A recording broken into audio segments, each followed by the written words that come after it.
NATO का सदस्य बनना चाहता है, मगर रशिया उसे ऐसे करने से रोक रहा है क्योंकि रशिया नहीं चाहता कि वो नेटो का सदस्य बने, क्योंकि नेटो अमेरिका और पश्चिमी देशों का वो संगठन है जिसे रशिया का दुश्मन माना जाता है।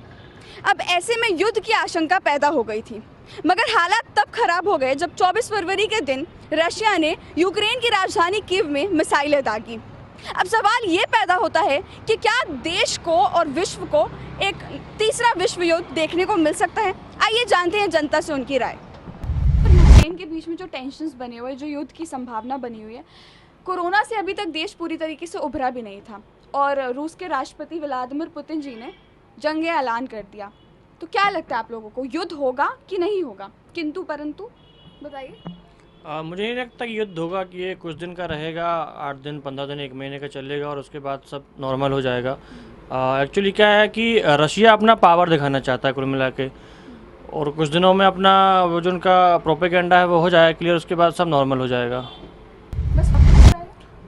मेरा मानना यह है कि मतलब जैसा विनोद ने कहा वही चीज़ की मतलब युद्ध होगा नहीं। वो मेन चीज़ ये है कि if you are talking about world war, तो वर्ल्ड वॉर के चांसेस तो नहीं है, क्योंकि अभी कोरोना से सिर्फ देश नहीं पूरा विश्व गुजरा है और सबकी जीडीपी, सबका मतलब बहुत सारी प्रॉब्लम्स हैं जिन चीज़ों से हम गुजर रहे हैं।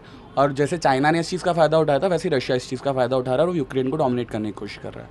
तो आई डोंट थिंक सो कि वर्ल्ड वॉर होने वाला है, क्योंकि कोई भी अभी जैसे इंडिया हो गया, इंडिया भी सपोर्ट दोनों का नहीं कर सकता और विरोध भी दोनों का नहीं कर सकता। तो बात वही है कि चीज़ें चल रही हैं, चीज़ें चलेंगी, बट कुछ दिनों में नॉर्मल हो जाएगा। मेरे मतलब जहाँ तक मुझे लगता है ये जो हो रहा है रशिया और यूक्रेन के बीच, ये रशिया इनडायरेक्टली जो अदर कंट्रीज़ है पावरफुल लाइक यूएस है, चाइना, इंडिया, इनको रशिया एक तरीके से जो पुतिन है वो अपना पावर दिखाना चाह रहे हैं। वो यही बताना चाह रहे हैं कि आने वाले टाइम में वो हिंट देना चाह रहे हैं कुछ ना कुछ। बाकी यूक्रेन तो एक तरह से फालतू में वो बीच में फंस चुका है, क्योंकि रशिया और उनका कुछ छोटे मोटे इश्यूज़ थे, इतना बड़े इश्यूज़ थे नहीं। सो बट कुल इनडायरेक्टली ये अमेरिका को और चाइना जो पावरफुल कंट्री थे इनको हिंट देना चाह रहे हैं वो कि आगे के लिए आप तैयार रहो।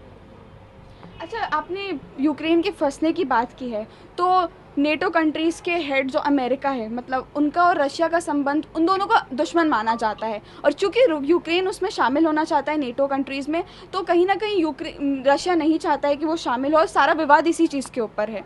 तो आपको नहीं लगता कि अमेरिका और रशिया के बीच में यूक्रेन फंस रहा है? हाँ, ऑब्वियसली यही है मेनली। यूक्रेन, अमेरिका और रशिया, इनके बीच के जो प्रॉब्लम्स हैं, जो इश्यूज चल रहे हैं, उसी में यूक्रेन बीच में फंसा हुआ है। यूक्रेन का डायरेक्टली कोई इससे लेना देना नहीं था। सो मेनली जो लड़ाई है ये यूक्रेन और रशिया की नहीं है, रशिया और अमेरिका की है, एंड उस बीच में यूक्रेन जो है वो फंस चुका है अभी। सचिन गौरव शर्मा, अमन शर्मा। तो अभी पूरा विश्व कोरोना से उभरा भी नहीं था और रूस के राष्ट्रपति व्लादिमीर पुतिन ने जंग ऐलान कर दिया। तो आप लोगों को क्या लगता है, विश्व युद्ध की संभावना है कि नहीं?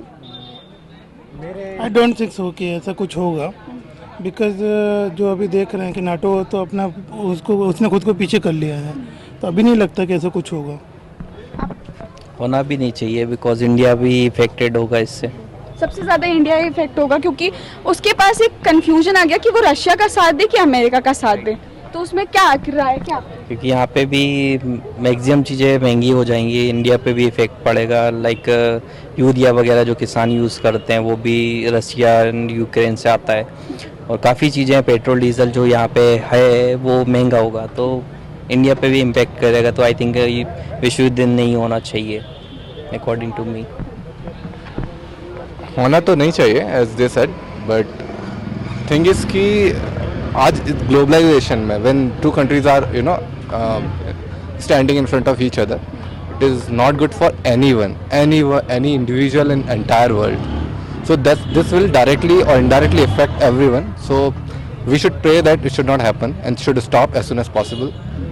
So whatever is happening, that is not good, first of all, because the countries who are fighting with each other, that because now we are doing business with each and everyone. We are doing business with Ukraine, and we know that Russia is one of our good friends.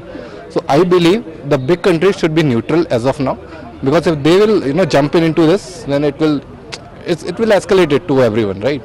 So I believe this should stop as soon as possible. What do you think, अगर लड़ाई होती है, अगर विश्व युद्ध की संभावना होती है, तो भारत किसका साथ देगा, रशिया का कि अमेरिका का? क्योंकि दोनों के संबंध बहुत अच्छे हैं. See, we have shown this silent policy earlier also, if you see, in earlier world wars. So India should remain neutral because Ukraine is one of our business partner, as soon as you know, for oil you can see. Russia is also one of our business partner, and Russia is one of our big friend too.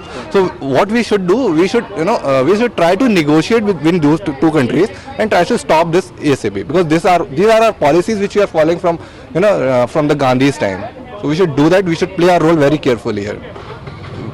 आपकी क्या राय है इस चीज़ की? मुझे तो लगता है कि इंडिया ऐसे कोई वॉर में, ना वॉर होगी ना इंडिया वॉर में पार्टिसिपेट करेगा, क्योंकि इंडिया हमेशा साइलेंट पॉलिसी अपनाता है. और रशिया जो यूएसआर वो यूरोप जो है, यूरोप पीछे ही हट चुका है. यूक्रेन का सपोर्ट यूरोप नहीं कर रहा. अमेरिका ने भी अपना स्टैंड ऑफ कर दिया है कि वो सपोर्ट नहीं करेंगे, बट उनने यूरोप में 10,000 जो मिलिट्रीज़ हैं अपनी पूरी डिप्लॉय कर दी हैं. इस कारण मुझे नहीं लगता कि यूक्रेन और रशिया आपस में भिड़ेंगे, एक ख़त्म हो जाएगा. पर वर्ल्ड वॉर होने के चांसेस तो 100 में से 80% नहीं है. लेकिन रशिया ने तो जंग का ऐलान कर दिया है. रशिया ने तो वॉर कर दिए, चालू भी हो गई है वॉर. तो अपन जैसा देख रहे हैं, आप लोग न्यूज़ में दिखा रहे हैं कि वहाँ इतने लोग मर गए हैं, ये हो रहा है. बट जो अपना सपोर्ट है वो रशिया सबको लेके चल रहा है नाटो में. पर रशिया नाटो में कहाँ लेके चल रहा है? नाटो में पीछे हट गया है ना रशिया, नाटो से पीछे हट गया है रशिया, और नाटो ने भी स्टैंड ऑफ कर लिया अपना. इस कारण बस ऑफ कर दिया है. तो मतलब युद्ध नहीं होगा? युद्ध नहीं होगा, हमारी राय तो यही है. It should not happen. It should not It should not happen. पूरा विश्व अभी कोरोना से उभरा भी नहीं था कि रूस के राष्ट्रपति ने जंग ऐलान कर दिया. आपकी क्या राय है, विश्व युद्ध होगा कि नहीं? विश्व युद्ध चल रहा है, होगा या नहीं होगा ये तो ऊपर वाला ही जानता है, और साथ में वो दोनों देश जान सकते हैं. अगर कोई एक झुकेगा तो युद्ध नहीं होगा, लेकिन अगर रशिया अपने बातों में अड़ा रहेगा तो युद्ध तो चलेगा ही चलेगा, क्योंकि वो पीछे हटेगा नहीं और यूक्रेन को झुकना पड़ेगा. और यूक्रेन झुकना चाह नहीं रहा है, और रूस झुकेगा बिल्कुल नहीं, तो युद्ध तो संभव है. क्या रशिया और अमेरिका के बीच यूक्रेन फंस रहा है? रशिया भी अपने पे अड़ा हुआ है, और अमेरिका वही है कि आप चलो हमारे, वही वाली कहानी है. और आएगा तो, लेकिन वो जब आएगा जब पूरा देश तबाह हो जाएगा, उसके बाद आने से कोई मतलब नहीं है. वो इन लोगों की साँठगांठ है जिस चक्कर में यूक्रेन फंस रहा है. आपको क्या लगता है, अगर युद्ध बड़े स्तर पे गया तो भारत किसका साथ देगा, रशिया का कि अमेरिका का? क्योंकि दोनों से उसके संबंध बहुत अच्छे हैं. यूएस का या रशिया का? यूएस का साथ देगा. किसका साथ देगा, मैं आपसे पूछ रही हूँ. वैसे तो रशिया का साथ देगा, लेकिन अगर शांति की बात करी जाए तो युद्ध होने से बचाने के लिए इंडिया दोनों को बीच में बात करना चाहेगा. और सुना है कि ये चीज़ें बातें चल रही है, तो वो होना जायज़ है. शांति के बीच में अगर चल रहा है सीन तो ज़रूरी है.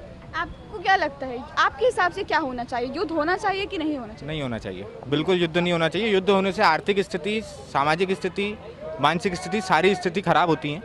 मेरा मानना तो यही रहेगा, अगर शांति से अगर प्रस्ताव रखा जाए तो युद्ध होना संभव नहीं है.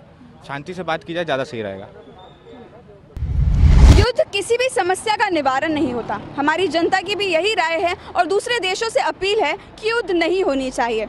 ऐसे ही मज़ेदार वीडियोस के लिए इंडिया फर्स्ट को लाइक, शेयर और सब्सक्राइब ज़रूर करिएगा, और कमेंट में हमें अपनी राय ज़रूर बताइएगा. लोगों के लिए लड़ाई, फिर लोग ही सबसे पीछे. जनता के लिए वायदे, फिर फायदे में जनता ही पीछे. आवाम के लिए सियासत, फिर हुकूक में आवाम ही पीछे. Public first, India first news का ऐसा मंच जहां सिर्फ और सिर्फ आपके मुद्दे पहले, आपकी आवाज फर्स्ट. देखिए public first, voice of public, only on India first news.